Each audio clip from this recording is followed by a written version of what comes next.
আপনি কখন বুঝবেন যে আপনার এই হিপ জয়েন্ট আসলে আপনার রিপ্লেস করা লাগতে পারে? সেটা হচ্ছে একেবারে ফ্রম দ্য ভেরি বিগিনিং আপনি যদি কোনো রকমে আপনার উরুসন্ধিতে পেইন হয় এবং এটা যদি মুভমেন্টের সাথে ব্যথা হয় এবং এই ব্যথাটা আপনার উরুসন্ধিতে না হয়ে হাঁটুতেও হতে পারে, সেটাও কিন্তু হিপের জন্য হতে পারে। সুতরাং আপনাকে কিন্তু খেয়াল রাখতে হবে যখনই আপনার ব্যথা হয় একটা স্টেপে, আপনার মুভমেন্টে, যেমন দৈনন্দিন কাজ আমরা সবাই সকালে উঠে আমরা ওয়াশরুমে যাই, আপনি ওয়াশরুমে যেতে গেলে আপনার ডিফিকাল্টি ফেস করছেন, আপনি ক্লিনলিনেসের জন্য ডিফিকাল্টি ফেস করছেন যে আপনি ঠিকমতো ক্লিন হতে পারছেন না।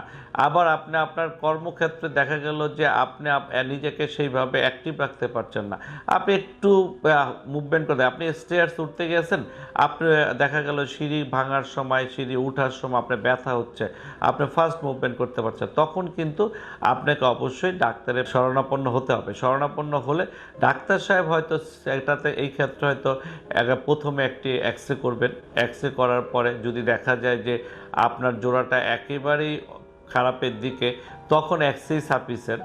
দেখা গেল যে এক্সরেতেই বলা যাবে যে আমরা স্টেজ করি এত, আর অনেক সময় দেখা যায় এক্সরেতে পারা যায় না যদি ইনিশিয়াল স্টেজে, তখন কিন্তু একটা এমআরআই লাগতে পারে। এমআরআই করে তখন বোঝা যেতে পারে যে আসলে হিপ জয়েন্ট আপনার এফেক্টেড হয়েছে কি হয়নি, তখন ডাক্তার সাহেব স্টেজ অনুযায়ী আপনার চিকিৎসা দেবেন।